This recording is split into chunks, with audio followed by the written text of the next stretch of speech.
Hello, ladies and gentlemen, and welcome back to another episode of Conversations with Cornelius. I'm your host, Cornelius Patrick O'Sullivan, and I am joined today by a first-time special guest, a guest like none other. He is, I want to just talk a little bit about him before I bring him onto the stage. Those of you who are watching on YouTube can see him right now. A dapper gentleman, and a gentleman to the core. Ladies and gentlemen, please put your hands together for the mesmerizingly, delectably, beautifully put together human being, Mr. Harold Hussey. And the crowd goes wild. Cheers. That's just a little something I threw on this morning. You just threw it on? It was in the bottom of the bed, like, yeah. Can you describe your outfit for the people who are listening? Can you describe your outfit into the ocular cavities of people who are powering along in their cars and listening to this on their Monday or Tuesday or Wednesday or Thursday morning? I'll try. It's kind of like uniquely smart styled. You could call it smart casual, but not with the negative connotations that brings, like Alan Partridge and kind of smart casual. It's kind of like a bit influenced by kind of new wave bands from the late 70s or the revival of that kind of fashion in the mid 2000s. Okay. That kind of like a skinny tie, bit of a tweed blazer type thing with a short, but a jeans on as well, and a nice pair of boots, a few badges, just add a little bit of quirkiness to show. He's dressing smart, but he's not one of the establishment, you know. Yeah. There's something about him. There's something about this guy. Yeah. What are those badges? What are the badges? Can you... Well, okay, at the moment there's the Liberty RIP. There used to be that open mic there. Then there's Spring Leaf, which is there was a kind of a crowdfunder thing for that. It was podcasting James Acaster was bringing out, so that was part of what you get for donating money. Now, as people point out to me afterwards, he has plenty of money, so he shouldn't have needed to crowdfund it. Oh yeah, well look, but there you go. You support. Supporting the arts. Yeah, even like big artists still need to be supported. My good buddy James Acaster. You know? I know, and this then was. I was given this for free. This is Mike Rice merchandise from the last time he was in the Coco. Shout out to Michael Rice. Yeah. Yeah. All right, Mike. You've listed two of the biggest podcasts out there. James Acaster. Yep. What's his one? Come Dine With Me or something? No, I stopped listening to it for a while because it just went on too long now. And what's the one where they have again? It's about food. It's off menu. Off menu, yeah. And it's your last meal or something like that, or no? It's just your best meal. Like what's your ideal starter, main course, all that. Yeah. I've only listened to one episode. The one with Tommy Tiernan, because I just love Tommy Tiernan. Can I recommend one? If you're to listen to one more, listen to the one with Donald Gleeson. With Donald Gleeson, the actor. They have a brilliant rapport together, the three. Okay, I will. It's one of the best ones I ever heard of them. He's so funny. He's not a stand-up, but he's so funny. I really like Donald Gleeson. I've seen him in a few things. Do you see Frank of Ireland? No. It's very good as well. Himself and another one of the Gleesons, his what is brother. Frank of Ireland? It's a sitcom, Channel 4 sitcom. No. It'll all be on Channel 4 Player. Can we get... I have... Yeah, you can get Channel 4 Player here because I'll be watching Taskmaster later on today on that. You like Taskmaster? I do. Do you watch it every day? I don't when it's transmitted because it coincides with the Coco on a Thursday night because it's back on... It's on Thursdays. Yeah. But I watch on Channel 4 Player when I get a chance. It'll be either today or tomorrow morning. How much do you consume digitally on a daily basis? Because anytime I talk to you, you are so well versed in everything that's going on. I can listen. I'm lucky. My day job, which I'm not going to mention here because I'm quirky enough, like. Yeah. But I'll mention it if you want to. I'll mention it. I identify seabirds and marine mammals from aerial footage from home on a computer. But I'm lucky that I can multitask with that. Anything I listen to, I can't watch something and do that obviously, except look at the screens. But I can listen to podcasts or music or anything while I do that. So I get through loads of podcasts, far too many in a week. Yeah. But sometimes it end up. That's the reason I stopped listening to off menu. There's so many, I have to say, right, I'll leave that one on the shelf for a while. Then I might forget to go back for a while. So I'll check actually now and see is there anyone that I want to listen to in that sometime too. But at the moment I'm cycling through other ones. Because an interesting fact about Mr. H. Hussey here, I said Harold Hussey when I brought him onto the stage, but he goes by Harry. Yeah, Harold's on the birth cert. But like usually if I get something addressed to Harold Hussey, well, when I was on the dole, it was bad news because it was like the dole wanted to clamp down on me. It was usually who's Harold? Yeah, it's official. I'm Harry boy. What are you talking about? But it's officialdom. Yeah. I get or anything or now at this stage of my life, like it might be something like a medical appointment. Like I know. Jesus Christ! I was in the hospital myself last night, Harry. I know. For tests. I know. So I'll tell you, I know all about the old hospital and the old medical appointments. And how are the twins doing? No, the twins. That's what happens when you get past a certain age. It switches, and the wife gets the husband pregnant. Yeah. You were referring to me being pregnant, not that I have big titties. You don't have big big tits. tits. Both. I have a fine pair of tits. How dare you? Yeah, they're not Pamela I want Anderson. your objectification. They're not Pamela. Well, all right. So just tell me I have a nice pair of tits, and that'll keep me happy. OnlyFans, Con. Would you sign up? Yeah. I'm going to start one immediately because I'll tell you, Harry, I want to just talk a little bit about yourself, Harry, because you were not keen often on that, right? And Harry got in contact with me during the pandemic, right? I never knew you, right? No. You had come to a gig that I was doing, that I had did years prior. Yeah. And apparently you heckled me. I did. And you got on to me during lockdown saying, it's always been on my mind. Yeah. And I'm really sorry. I shouldn't have. And I honestly, I apologise on the night itself now. Yeah. I actually don't even remember. I know. I would right hand up to God if I remembered it. I'd say it. I would have said it. The only reason I did, it wasn't a nasty heckle. But even now that I do comedy myself, I mightn't welcome a heckle like it. But it was me trying to be funny rather than me trying to. Where was the gig? Where was the gig? It was in Coco. It was in Coco. And you were doing a bit where you have Cornelius Patrick O'Sullivan, it's a like page, 15 likes or whatever amount of likes. 11 likes. And then take away my family and friends. Yeah. Well, one like. You didn't do that part. Actually, I love the way in that, I have to say, I love the way, this is now isn't mutual patting in the back. Well, I completely condone that behavior. I love the way in that you just say, if anybody doesn't notice, next time you hear this man do that bit, just listen. He says, if you take away my family and friend, rather than friends. Yeah. So it's just implying an even sadder life than you really have. And I love that little attention to detail. Thank you, man. Thank you. I appreciate that. But it was a more embryonic version of that joke or that bit you were doing back then. And you'd done that about the Facebook, it's a like page, whatever. And then you came on again the second half, you were hosting. Yeah. And I said something like, whatever you said, I said, that's fewer than they were in the first half, as if like the first half was prompting people to unfollow you. Yeah. So I apologize. That was the heckle. Yeah, that was great heckle. I know, but I didn't want to do it. But I shouldn't have done it. But can I just say something now? You used an interesting word there, embryonic, right? Embryonic, I should have said. Embryonic, right? That piece, that's what I love about Coco Club, right? That joke has evolved so much. Yeah.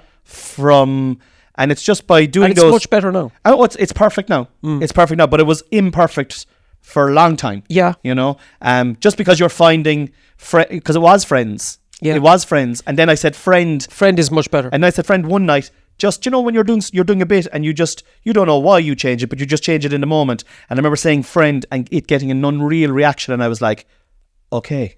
That's that bit. Well, even now a bit that I've done for ages and ages myself. Last night I had one spontaneous line that I might keep in it.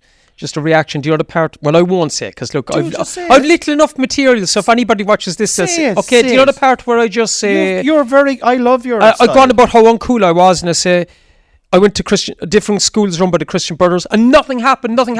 I was friend zoned by the pedos, and then after I say that bit, that got a good reaction, right? And after that, then I said, and with this face and all. So I might keep that in. Yeah. But I don't know. We'll see. I love that line. I was friend zoned by the pedos. But that was, again, I'm sure, like a lot of your thing, that friend, I used to do that bit without that line. And one night, spontaneously, I just came up with that bit when I did it live. And that got a better reaction than, because I wasn't getting the reaction to the bit before. And I just came up with that off the top of my head, and that got a good response, so I kept it in. Yeah. And you know what's interesting? Because I was talking to you recently, we were flyering together outside the Coco Club, and we were just talking about writing, and you were saying, oh, I'm not writing at all. I've no interest in writing at the moment. It's not in me. And I go through periods like that.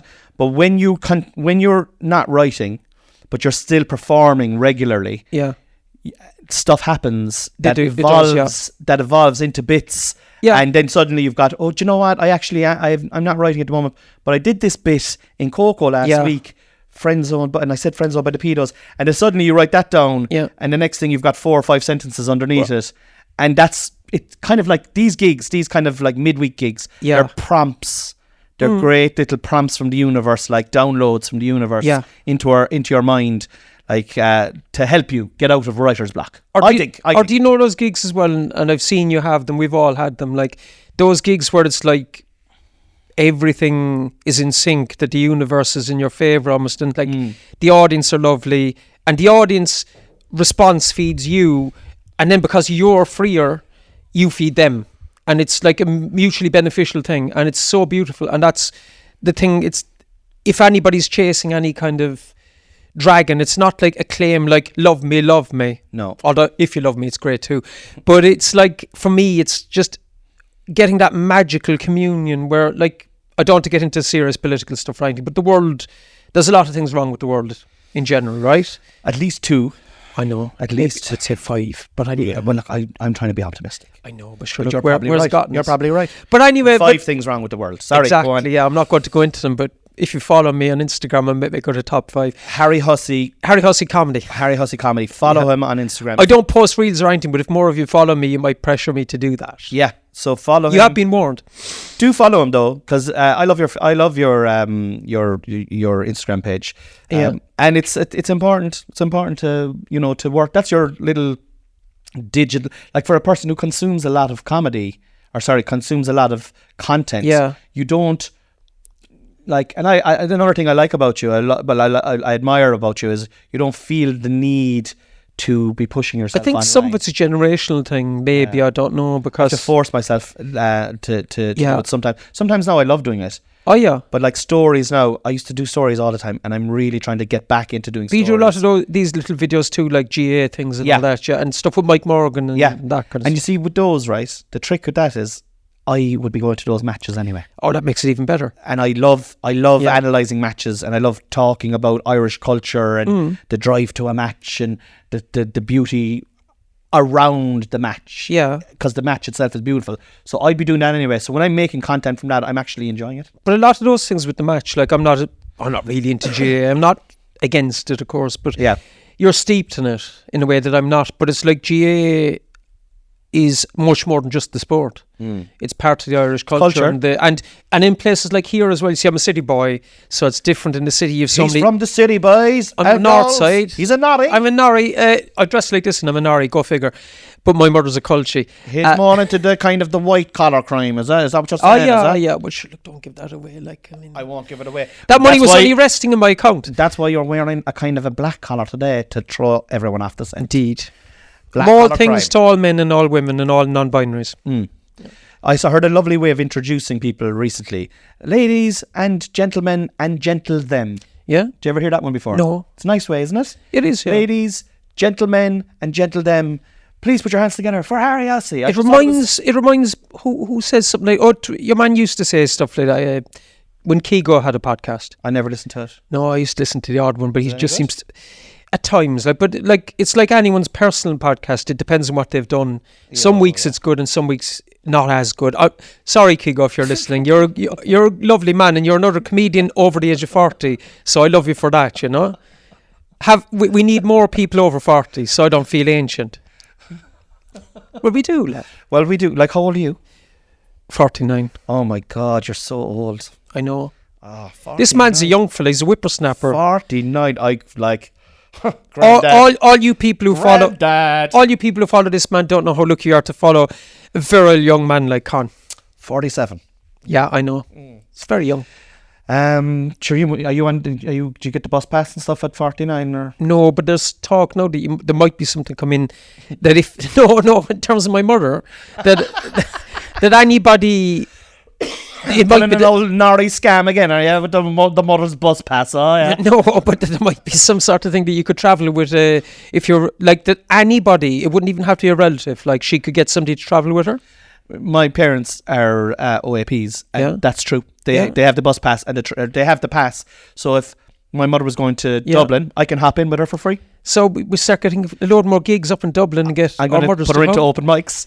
Start up an over 60s open mic. What we do as well, we fix up in a platonic friend way your mother and my mother to become friends. Okay. And they'd go and like do things like have a cream tea and all that kind of stuff. We'd be gigging. And we'd be like, there's a great cream tea place above in Dublin next Tuesday. Yeah. At 8 o'clock. And let's go. And we get the air coach back at 1 a.m. I hate the air coach. Same. Oh, fucking hell. I'd sooner shit on my hands and clap and then walk home. I love the option though. Because I suppose it is I'm too tight to stay up in Dublin. Well, I don't want to stay in Dublin either. No. What I want. See, I don't drive, so I'm actually doing a gig in Dublin next week. See, you don't drive, so that's the thing. I'm doing the Inter next very nice. Wednesday. I did it in 1990. Actually, if there's anyone listening to this podcast, I'm in the International Comedy Club next Wednesday. I'm in with some great comedians. Actually, John Cleary's there. He's good. What's that guy that does Peter McGann? He does the sketches. Yeah. He's there. It's hosted by Sharon Mannion, and she's fucking brilliant. It'll be a great night. Anyone in Dublin, definitely go to that. I think there's someone else on the bill now as well. I don't know. There's definitely someone else on the bill. So I'm there, and so I'm in Dublin, and I have had people ask me, when are you in Dublin again?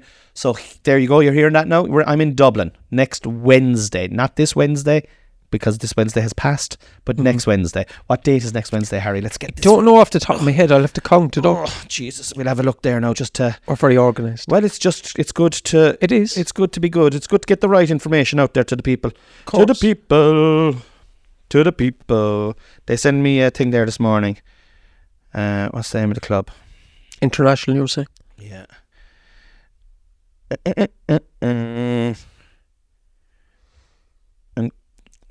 This part to be edited a bit. No, if it won't be edited. Fair enough then. Oh, might as well start doing a sing-song while we're waiting. No bloody way. Your call is important to us. Please hold. Please hold. Oh, God. No, where is it? No. Oh, okay. Harry, talk about something there. Yeah, it's a lovely day out. Yeah. Lovely sunny day in early October. By the time you listen to it, it'll be next week. By the time you're listening to this, both of us will be dead. By our own hands. Oh, Jesus Christ. And the podcast took a very, very weird... Oh, here we go. Here we go. Here I go again. The 16th of October. Fucking hell. Fiona Frawley is also on. She's good. Yes, Fiona's excellent. Sharon and Peter, John Fiona's Cleary. been in Coco, hasn't she? Fiona's headlined Coco a few times. Yeah, I've met her. I actually got on to Fiona about 2 weeks ago. She's doing her solo show at the moment, and it's sold out in Whelan's twice. And I was like, would you bring it to Cork? So she said she's going on tour next year, and she would love to come down with us. Well, I asked her, like, so there's options, like she might want to do other clubs, like. Well, yeah, but sure, look, that's her prerogative. Exactly. But she'd be welcome if she wants to do Coco, very welcome. Of course, yeah. Harry, she'd be more than welcome. She would indeed. Jesus Christ almighty. Anybody wants to come to the Coco Club, give me a shout. We'll sort it out. I'm only up here now about an hour, and I'm after picking up the accent up here already. So I'll tell you now, lads. Okay, we're gonna move on to the reason that I got you on the podcast. First of all, I got you on the podcast because you're a resident in the Coco. After that heckle story that we kind of touched on, you started coming to the Coco when COVID finished. And then you kind of got the comedy bug. Yeah. It was kind of something you wanted to do, and you started doing open mics and yada, yada, yada. Long story short, anyway, you became a Coco resident. I did. About a year after COVID, would that be right? Maybe a little longer? It could be. I mean, I have it written down somewhere. Like, I started comedy. My first open mic was August 2022. So it would have been sometime in 2023. In the first few months of the year, I think April, May last year. Yeah, and... You've gone from strength to strength, and you're absolutely part of the furniture and all that racket, and we love you, and I love you, and I think you're fucking fantastic. You're not bad yourself. And thank you so much. And then I'm doing this podcast since 2020, and Harry's actually listens to the podcast. Oh, yeah. And is a patron. And I'm a Patreon, I can recommend it, because there's a lot of lovely bonus podcasts and everything. Definitely sign up and support the arts as well. Brilliant. Yeah. Brilliant. Thank you, Harry. Where's my tenor now for that? I'll give it to you afterwards. Fair enough. That was the deal. We weren't going to fucking do it in front of the camera. I know. Okay, sorry. I'm going to have to fucking edit this out now. All right. Do you know what I mean? Like, we said that beforehand. Snip. I said, come down, I'll pay for your train, I'll fucking get you your lunch, I'll give you your dinner. Yeah. But you're not to say it on the podcast. All right. And then fucking 5 minutes into the Patreon thing that you took for ages to get into. I know. And then you're just fucking, I have to take this out now. I know. Anyway. Sure, look. Anyway, welcome back to the podcast. I'll just bring it in from here. So we'll go 3, 2, 1 and back into the podcast. So 3, 2, 1. So what a funny Bon Mo con.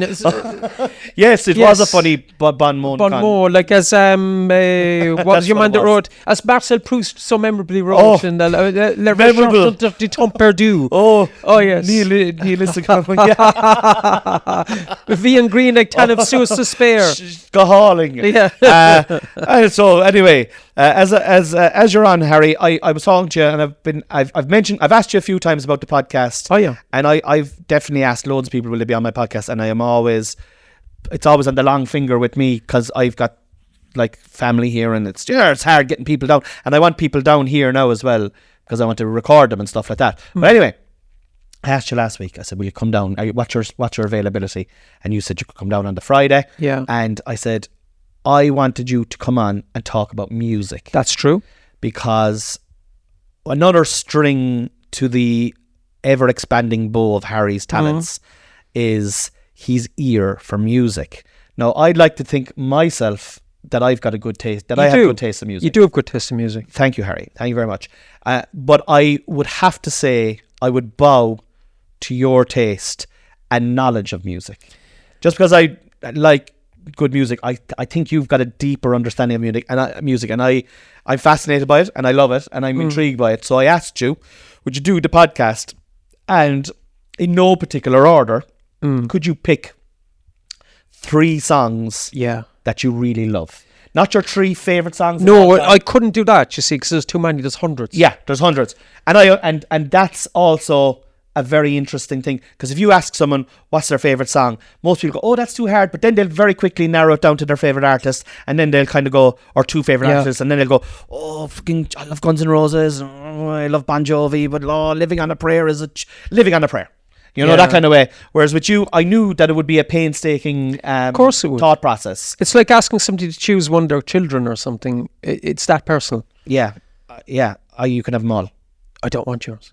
I don't want anyone's. I'm single. Right, okay. But no. I wouldn't be asking you to go out with them now, like just to. Well, no, I'm not into that. No, but I mean, even to look after, I wouldn't want either, because it would crap my style. Yeah. Because they'd be there whinging while I'm trying to work from home. Yeah. That's what it's like. That's so my brother's kids are like already. Hello, Anthony. He's having a go at his brother's kids now. They're grand, but they're his, not mine, and I thank God every day. Well, it is. I love my children, but I totally get it. I sometimes. It's a very personal thing to ask somebody just for 3 songs when there's hundreds. And we're going back to the songs. I'll put it this way as well. There's also songs out there that I haven't heard yet that I would love if I did, and I don't know who they're by. And that's the exciting thing. Yeah, there are still songs out there. They might have been released before I was born. They might be released by some young person up in their room now, recording in the computer. But there are songs out there that would just touch me in the right way, that I would love them. Music. See, this is it, right? When I was a young man, right, I was in a band. Well, we called ourselves a band. Well, I'm jealous of that. Well, we called ourselves a band. I'm still jealous of that. We recorded an album of our own music. Yeah. We had 6 songs. It was called The End. That was the name of the album. Yeah. Which was a fairly pathetic name because what was the name of the band? The Sentimentalists. Okay. And what was the style? So there was just 2 of us. Yeah. Singer, and he was a guitarist. Yeah. But, like, we had dreams, but the dreams. Well, you need them. The dreams like never came out of the garage. It doesn't matter, but they fueled that creativity. But I'll tell you, some of the happiest days of my life, Harry, right, were when I was about 26 or 27 on a Friday, going up to my buddy's gaff. He had a garage, right? He just had a new baby, and we'd go out into his garage and we'd sit on beer crates and we'd have music sheets printed off, and I'd play the guitar now as well. Can you read music? Not really, but I can, like, you can read like you'd have, like, once you know how to play E minor, C, G, D and F, you could just read. It would correspond with the words. Like, it's not the actual notation. I couldn't read musical the notes, staff and that. Yeah. Like EM and stuff like that. Yeah. But we'd go out there and honestly, man, we might smoke 1 or 2 joints. Yeah. We might drink 2 or 3 cans, and I'd be Liam Gallagher or I'd be Amy Winehouse. Yeah. And he was like fucking whoever he dreamt of being. Yeah. And it was just a carefree period. And singing, I was a singer, and playing guitar is so uplifting for the spirit. It's really, like, you know yourself from singing. I've often been in the club with you, and we'd be vibing down the back. You'd be doing your air guitar, or you'd be doing your thing, or actually singing, or singing as well. I forget what night it was. No, I was singing after some gig, and one of the other comics was there. I don't think you were there, and they were just surprised because they hadn't heard me sing before. You've got a great voice. I don't think so. Yeah, you've got a great voice.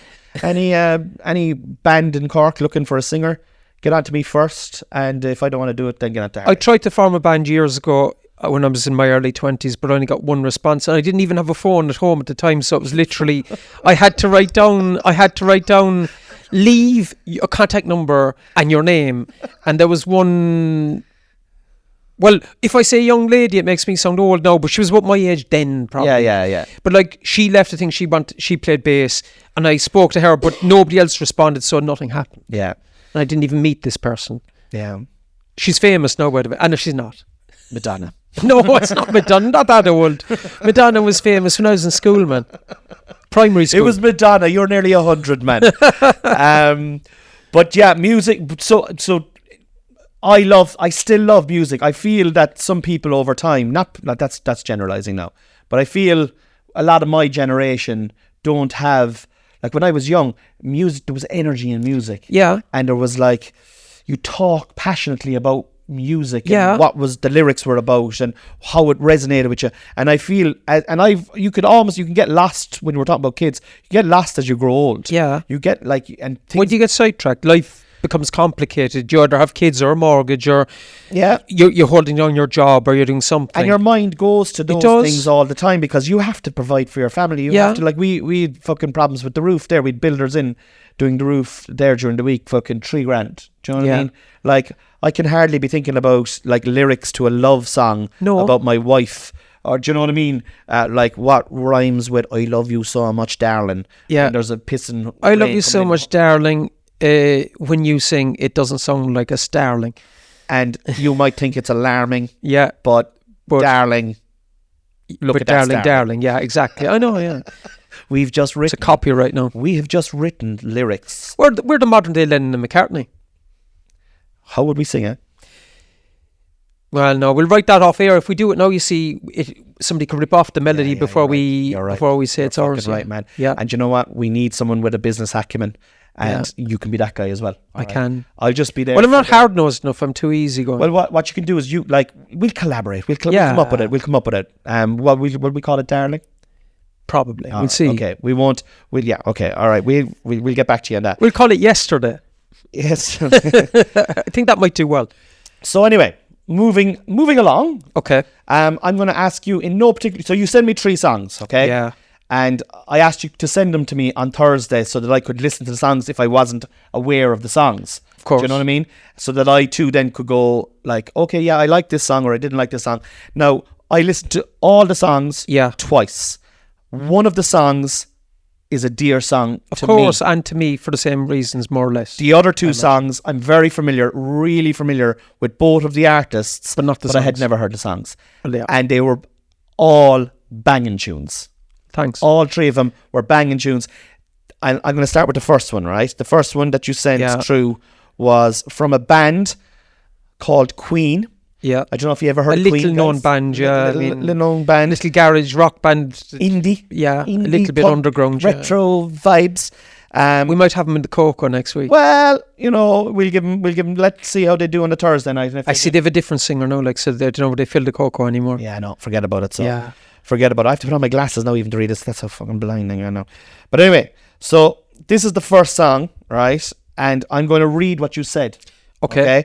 To give context, and then after that, then I want you to do a little bit of talking on why you picked that song. Yeah. So you send me Queen, "Death on Two Legs," right?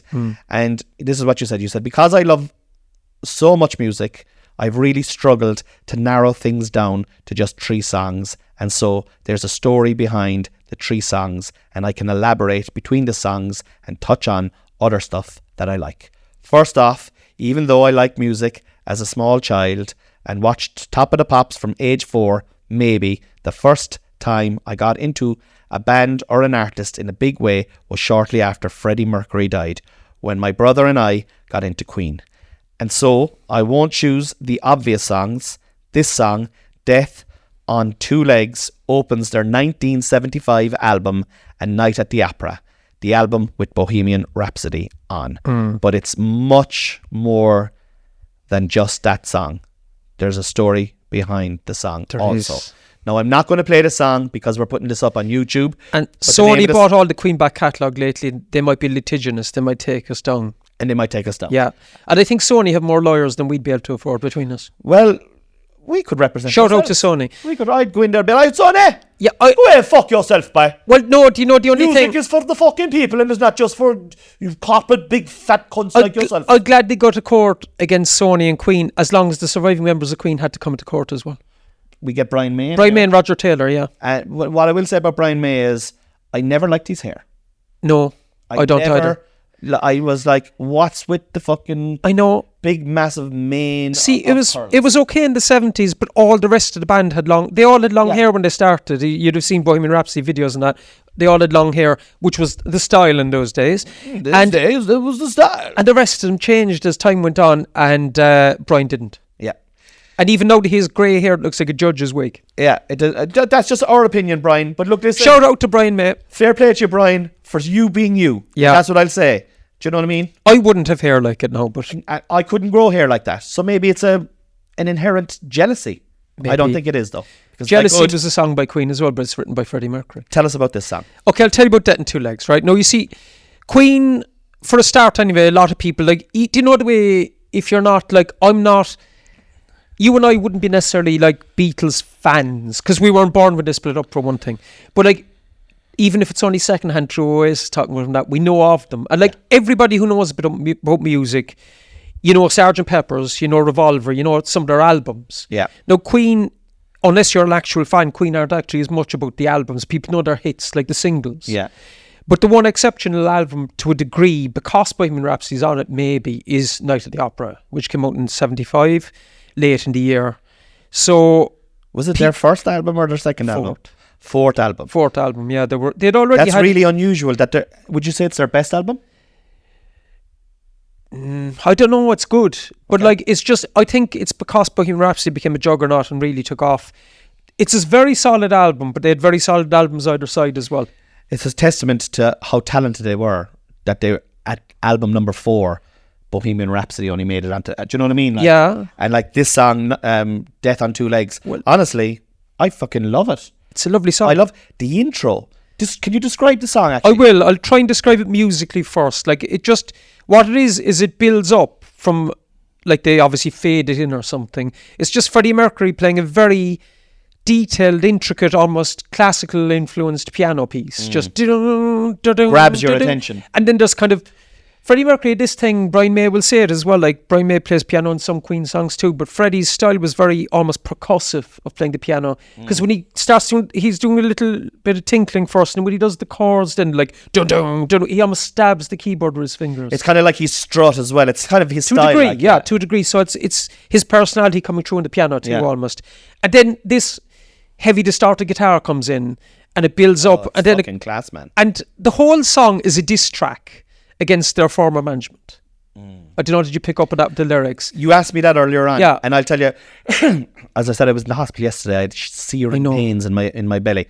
And I listened to... You'd have picked up the anger in it at least. I picked up the energy from it. It's an angry song. But I definitely didn't listen intently to the lyrics. How I listen to music is, right? Yeah. A song has to grab me, first of all. Of course, same. From a melody point of view. I have to like the sound of the song from the outside. And then if I like the sound of the song from the outside, then I'll explore the band. Yeah. And I'll go, I don't care now. I listen to 10 or 12 songs from this band before I decide whether I like that band or not. Yeah.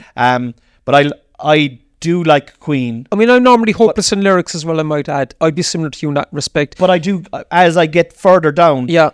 I really love the lyrics are nearly the part of a song that I love the most. Well, they're like the poems you write as well. Well, thank you so much. They could be lyrics to songs. Yeah. Well, Thank you. Appreciate that. But like that, the lyrics is the thing. It is the thing I love the most, but it's the thing that I discover last. Which is weird, isn't it? I do discover them. I'm very slow to discover them. There could be a piece of music I love for ages, and I might know the chorus, and I wouldn't know the words to the verses to this day. And there might be things I know for 30 years. Yeah. So it's amazing. I'm the same. I'm actually the exact same. Which means I'm hopeless at doing a sing-along with someone. Like, I'd have to... Like, everyone has the fucking phone out now for the sing-songs, man. Karaoke would be too bad because I'd be able to read the lyrics. We should do a karaoke Cocoa Club night. Oh, we should. Oh, definitely. Yeah. Well, we're going to get we're going to do more of the board game things, but I think we'll have to look into karaoke. Karaoke would be good crack. We'd have some laugh now. I know. We'll have to find a karaoke. We've done, for the Cocoa staff nights out, we've done bowling and pool and table tennis. And we went to an open mic one night. Yeah. And then last week we went to board games. We did. And shout out to Sandbox in Cork City. Shout out to Sandbox. We played 3 games. Which game did you like the most? What I'd the most laugh, I suppose, off the Cards Against Humanity. That was good, yeah. Yeah. I think you won that. That's why I liked it the most. No, I'd played that. It was just because you got better cards than everyone else, Harry, all right? It is true. It is true. There's a large element to that. Like I got one as well, like, do you know what I mean? I know, actually, look, what I found funniest now with the cards actually is in the, what's the name of that one? It's just something and werewolves, whatever. Oh, yeah. I loved that game. I did too. Because I thought that was a real, like, that's a real imagination game, like, and you're trying to flim-flam and trick people into thinking that it's someone else. It is. There's a lot of politics kind of going. You could see, like, we're all comedians, so we're never going to be politicians. No. So in this game of werewolf, right, there was 6 or 7 of us sitting around a table. 6 of us, was that 6 of us? 6. That's 6 of us, and everybody gets a card, right? So if you get a card and you just look at the card, you only get one card. You look at it and you put it straight down. You memorize what it is, and you get a role basically. So one person is the werewolf, and then people are villagers, or you could be a tanner, or you hunter. could be whatever. Yeah, anything. And you have to guess then, right, which one is the hunter. Yeah, right. Everyone gets to know what they are, and that's the general premise of it. And you've got it's done within 5 or 6 minutes, and you're asking people questions. Who are you? So like when you're the winner is, you win if you're the werewolf and you're not guessed. Yeah. So the part I find the funniest then, right? This is the part now. Con was the werewolf twice. Both times. And the people didn't guess him, but there is one way that the werewolf won't win. There's a card called a tanner, and basically the tanner's goal is to be killed. Yeah. So he's trying to pretend to be the werewolf. Yeah, or not even pretend to be the werewolf, just to divert suspicion your way and just be a bit sketchy, so they suspect you of being the werewolf. Yeah. And the 2 times you were the werewolf, Kevin had the tanner and Kevin got shot. Yeah. And then I was the tanner and I got shot. So you're more conniving than me is what I took from it. No, I'm as honest as the day is long. But it is a game of stealth and flim-flam and politician doublespeak. You were good at that aspect of it, so it's just unfortunate. It was just fun, like, because there was no but it's just unfortunate that there was the tanner, because you were very good. I didn't suspect you being the werewolf either of those 2 times. So you think I was very good at being a werewolf? I thought you were very good at diverting attention away from being the werewolf. I like to divert attention away from myself. I need to the lesson there now from that is to not be so good at diverting attention away from myself. Sure, we need attention. We're comedians. Well, there's that as well. We need to be selling tickets. Please love us. Come to our shows. Definitely. www.corneliuspatrickosullivan.com. Harry Hussey Comedy on Instagram. Okay, so listen. We finished talking about Death in Two Legs. We're going to have to finish talking about Death in Two Legs. We gave it a good stab. It was a great song. Fine song. It's fine intro to a fine album. I tell you now what I would say about that song, right? That song has made me want to reconnect with that band, and now that you said that's their 4th album, I'm going to actively listen to that album over the next few weeks. That's just what I was going to say. Don't go near the greatest hits. Queen have two really good greatest hits albums and a kind of a rubbishy 3rd one that's just odds and sods and remixes and things with Wyclef Jean on it and all rubbish.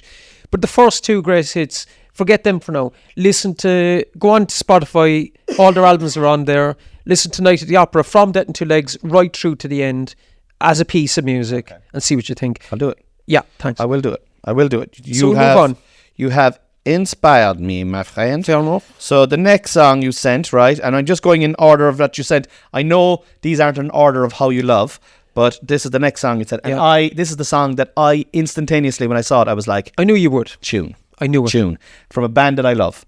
So the band is Radiohead. Yeah. And the song is Street Spirit in brackets, fade out end brackets. And then this is what Harry said.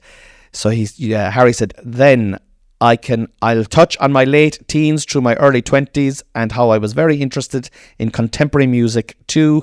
And I can maybe comment on the hackneyed old Blur and Oasis chestnut before giving great praise for a song from perhaps my favourite album of that era, The Bends is brilliant, by Radiohead. And I always did love this song, which is Street Spirit Fade Out.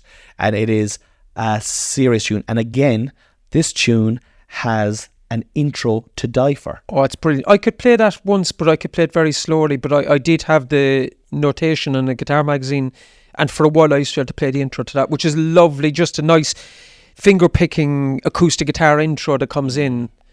Rose of the all bearing down on me. I can't see. This is an where I fade with the lyric.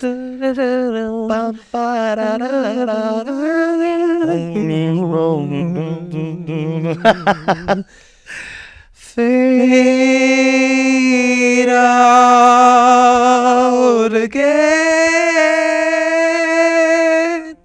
Fade out. It's fucking. It's a lovely song. It's like even there now. It's haunting in its. Tom York has an ethereal voice. Oh yes. Just haunting, and you know, they all met in college. Yeah, they all met in college, and they all just wanted to be in a band. Yeah. And they all happened to be outstanding. And they're named after a Talking Heads song. Yeah. A lesser known one called Radiohead with a space in between. Yeah. Remember Talking Heads, that might become relevant later. Psycho Killer. Yeah, that's but not we'll the come song. Back to Talking Heads. But anyway, yeah, fair enough. But Radiohead, like, first of all, that whole thing, like, I know they When did that album come out, first of all? 1995, but just about. I remember one time there was a bit of discussion between a few friends of mine and stuff like that, and other people about what was the best album that came out in your teens. And I had to check the release date because it was 1995 and I turned 20 that year. So were you? So what? But I was still a teenager, so it was earlier in the year. Just gets in there, so yeah. Oh my God, you're so old. Best album of my teens by far for me. Yeah, it's an unbelievable. Although it's an amazing album. Yeah. I think OK Computer is a better album. I came to love that more. I didn't like it as much at the time. The singles I always loved, like Karma Police and stuff like that. But some of the stuff, like, what's that one that's the kind of synthetic voice almost Fitter, like Stephen Hawking? Stronger, more productive. Some of that threw me at the time. But I got into more esoteric music later in life, so I can look back now and that whole album is a masterpiece too. It's both albums and Kid A and all that other stuff afterwards too is really good. Kid A got fucking absolutely vilified in the press. It's lovely, and it's a great album. It is, but it's neither those two albums though. It's just typical Radiohead. It's just like a complete and utter. Well, Radiohead don't want to stay in one place for too long. Let's fucking do something completely different. Yeah, you know. No, as I say, like back to that. Like I know you liked a bit of Pearl Jam before that. Because I know from classic you be saying stuff, rock. Fair enough. And I don't hate them, but I never was as much into that stuff. But it was like after really massively dosing on Queen in the few years after Freddie's death, that whole music, which as an Irishman I don't necessarily loved it, is called Britpop, but that whole scene that came up really caught my imagination, because here was some music after, like, you know, late 80s wasn't the best. In the terms of the mainstream, there was some good stuff underground, but like Stock Aitken Waterman's type stuff, and Kylie Minogue, Jason Donovan. Yeah, it wasn't the Brass as well, which wasn't Stock Aitken. Bananarama. Yeah. Was that them? But they were a bit before that, but they were them. Yeah, they were, I think. Bananarama, like. I know. Can you imagine Bananarama? Robert De Niro's Waiting, talking Italian. Yeah. And fucking what was Brass were Brass as well, yeah. When will I be famous? I can't dance to that. I can't answer that. When will I get my picture in the papers? Isn't it funny that we remembered the fucking rudimentary, basic, redundant, stupid But that's music. why they were hits. That's why they were hits. There's something catchy about them, even if you don't like them. It still embeds itself in your brain. Like here we are, men of a certain age. Humans are stupid. And we're still able to think back to Bros, and we weren't fans. No. But we still have it in our minds. And we'd have Right Said Fred, we'd have to if we went on to that. Too sexy for my cat.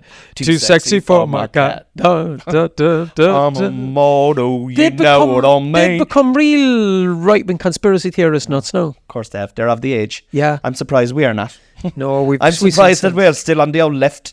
I know, well, shouting for freedom and for peace and worldkind. Yeah, the flag. Yeah, fair enough. Free Palestine. Enough political stuff. Free Palestine. So and Lebanon as well, while you're at it. Yeah, and free everywhere that's under oppression in the whole world. Fuck the oppressors. Yeah. And the colonizers. Some of the colonizers are okay if they make amends afterwards or repent. Yeah. You know. Yeah. But look, they're not going to do it. Well, if the Brits leave us do comedy tours in Britain, like, then they're fine, aren't they?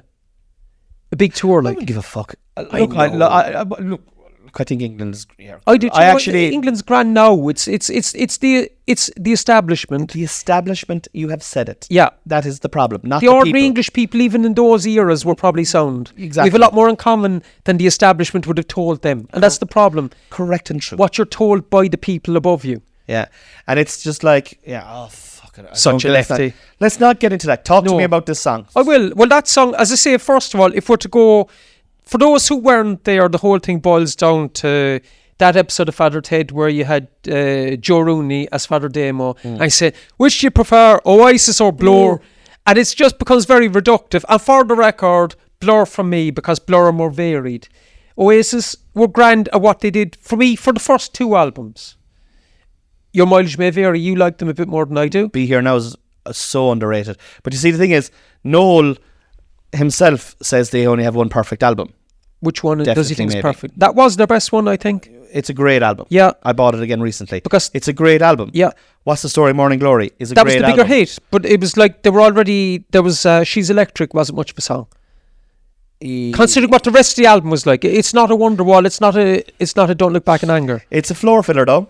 It's like you know, you have 3 or 4 beers in you, and She's Electric comes on. The girls get out on the D floor. The guys get out on the D floor. But it's kind of a silly, easy. I do get your point though. Oh yeah, but it's kind of slightly out of place on the album is all I mean. Yeah, possibly it is actually. The one thing I will say about Oasis, they had some killer B-sides at that era, and some of them should have been on the album instead of that. That should have been a B-side. Yeah, I don't know, because I think it was on that album because it's radio friendly. I could see executives going, we need to get this on the album. Look, we'll put in this fucking 7-minute song if you put in this 3-minute song. Of course, I know. But I know. Like, it's a constant. Actually, that's a fascinating thing that we don't know enough about because we're not musicians.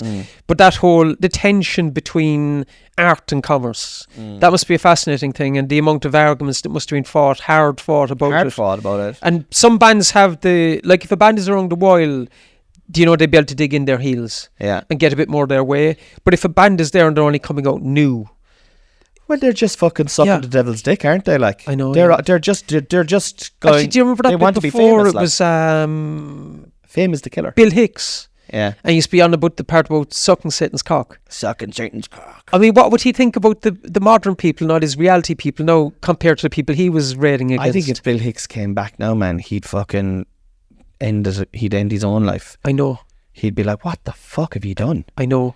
I think without getting into it on this podcast is about music, but the world is so fucked up at the moment. Yeah, and if not you just zoom out and look at it, like, it's just, there's so much. But not only that, then as well, I'd say some people have taken Bill Hicks' comedic legacy and made something out of it that he wouldn't have liked as well. I agree completely with that. Because they'd probably thought because he was able to have a go at everyone, they probably said, oh, he'd be anti-woke, and I don't think he would. And they take things out of context as well, like, you know. What does that too? And that's the real. I mean, sucking Satan's cock's only metaphorical. Yeah, he never did. No, he didn't. Yeah, Robert Johnson and the Crossroads. That's not what happened there either. We're certain that's not what happened. No. But anyways, say Radiohead, The Bends, and OK Computer as well. If you're not familiar with Radiohead's work, check out those 2 albums first and move on to the more complicated stuff or weird afterwards, like the less artistic. I would like. I look at the likes of what's the name of the album? Pablo Honey is a great album as well. Like, but they grew to hate Creep. But like, Creep is probably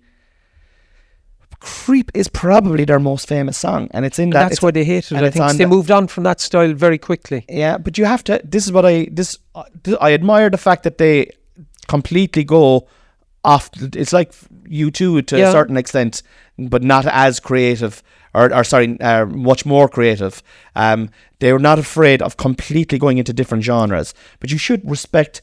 Like that, Creep is a fucking... Like, if Creep wasn't worldwide famous song, I bet you they'd love it. But it was like the thing as well, like when David Bowie started working with Brian Eno and that in Low and Heroes in the late 70s, when he was touring that, he was doing synthesizer heavy instrumentals and weird choppy little songs, but he also did half the Ziggy Stardust album as well, and Fame and a few of his bigger hits to soften it for other people, so he kind of tried to get a nice mix that way. I listen to a lot of Hans Zimmerman at the moment. Oh, I know the fella, yeah. Fucking hell. Or Hans Zimmer, is it? Or Hans Zimmer. Zimmerman was Bob Dylan. Dylan, that's, yeah.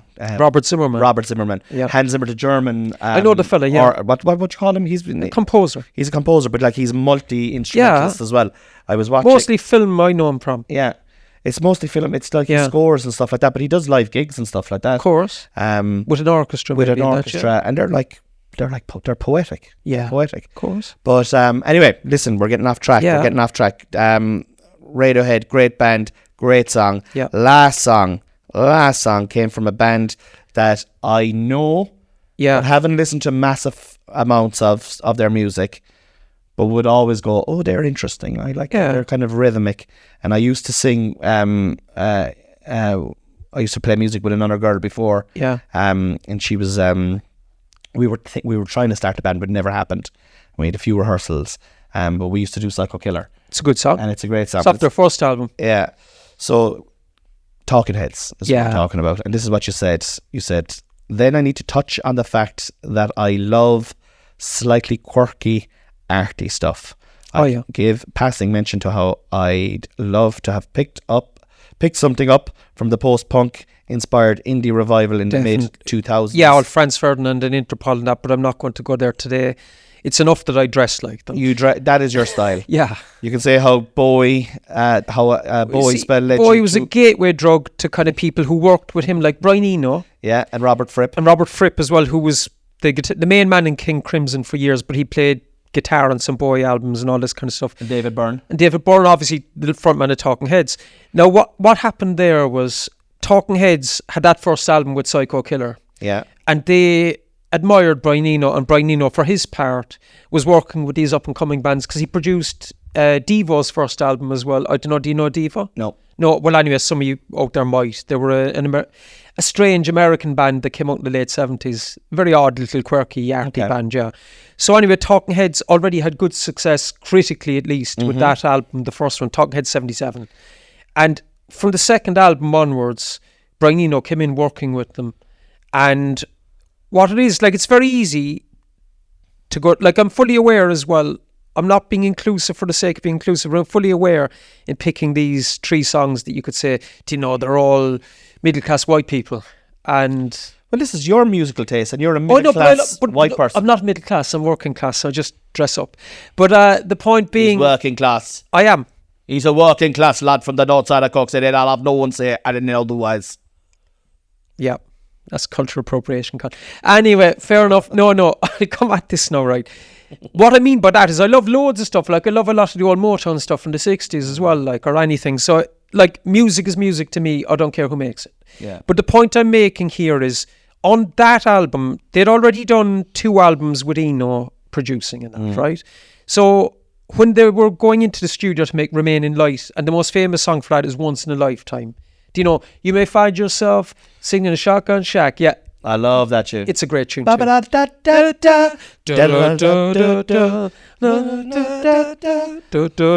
may think of yourself. Yeah. This is not the Cocoa Club. This is not my 10 minutes. So the song you picked from them, The Great Curve. The Great Curve, yeah. So I listened to every song twice. I listened to this song 2.5 times. Yeah, right? It's a long song. So first time I listened to it was when I was going from the VHI clinic in Mahon into the Mercy Hospital, right? And I listened to it all the way in there, and I was like, this is a fucking tune. It is. This is a serious tune, and it's very long. And so then the second time I listened to it was I had more time because it didn't take me 6 minutes. It took me maybe 10 or 11 minutes to get to where I had to go. So I put it back on again straight away. And again, the intro. It's amazing. The 3 songs that you picked, they're like, for me, like a song is like a story, a good story, a good tale. And you're telling it with words, but you're also like telling it with instruments and noises and sounds, and not just classical instruments. No. You know? Well, a lot of what Eno brings to anything is textures. Texture is a beautiful... Texture now is a beautiful word to describe this because this is rich. It is. There's a rich tapestry of texture within the walls of this song. Yeah. I never heard it before. No. I love Talking Heads, but again, I mean, I have this tendency, Harry, and I don't know if everyone is like me, but I have, and I said this to you in Coco a few times, I haven't consumed, and I'm trying now to, and I have been in the last year, to consume new music again. Yeah. I've lived my life with the music that I've listened to for the first... lived my life. Do you know what the first, we'll say, do you know your formative years for when you're listening to music from 14 to maybe 26? It's a very common trap. I do think so. And I've fallen into it to some degree myself. I have to give myself a metaphorical kick up the arse every now and again. That's why I watch Glastonbury every year. If I can pick out one new band to me, they don't have to be brand new, but one band that I don't know who just come on in Glastonbury is like, I like their energy, I like their style. It's either the melody, the song, or the energy of the band, or the sound that they have. Something about them grabs me on some level. Yeah. I'm happy to get one or two at this stage of my life in a year, but I'm still trying and I'm still looking.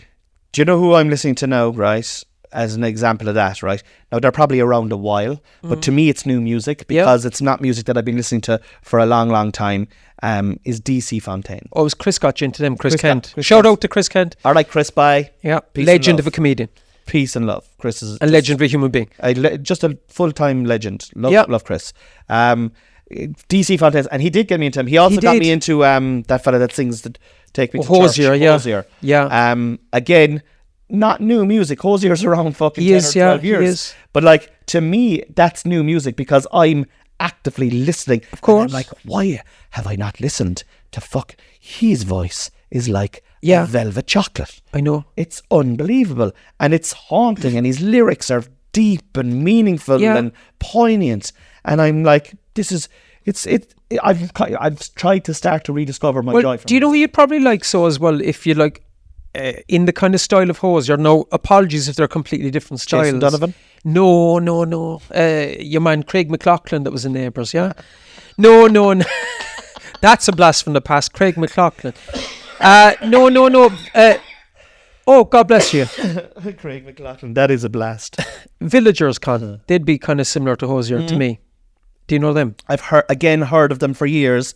Yeah. But I think it's because they're Dublin, or they have a thing with DC Fontaines as well. It's because they were Dublin. But he's English. But in my head, they were Dublin. But he's English, but he sings in a working class Dublin accent.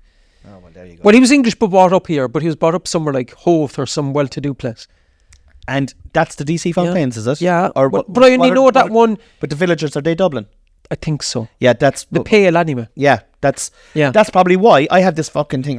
But then I love Damien Dempsey then. But then he sings very much in a working class Dublin accent, and he's very much showing his roots there. Yeah, he's unashamedly himself. He is. Which I am extremely attracted to. He's someone who is exactly themselves. Yeah. Does it for me. No, I don't mind a bit of artifice either. Like, I can get very esoteric and arty at times too, but yet there has to be integrity behind the artifice, if that makes sense. Correct. And I don't mind a bit of artifice myself also, but once you just know that, look, that there's like, once you can see this, to sound a bit wanky, the soul of the person. Yeah. Do you know what I mean? Behind it. Like, when I go up on stage, I make an effort to dress a certain way, but at the same time, I also don't try to be that different from who I am at my core.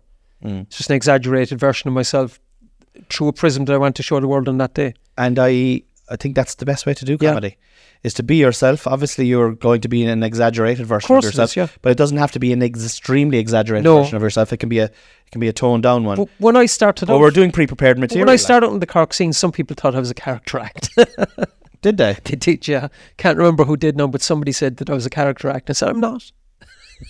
They didn't know me well enough yet. Yeah, sure. I suppose, like, you're one of the lads now that have come on after COVID. And have stayed the course. Yeah, and, I see big things for you, Harry. I know it's getting to the age where there's people coming up now since, and it's like there's another intake coming through now again. It's like we can be there being the wise head saying, keep on that, do the open mics, you'll get in the Coco sometime and all this, Stay at it, kid, I see a future for you. Your name's in lights. But it's gas. I've seen so many of those waves of comedians come and go down through the years. It's lovely. It's lovely to see it. Harry, we're gonna close up the episode, my friend. Did we do the hour? We did. We're just about to hit the 60 minutes. Excellent. Peace and love to you. Thank you so much for coming on. Peace and love to all out there. And I really enjoyed doing this podcast. So did I. Really cool. It was really cool. Really, Yeah.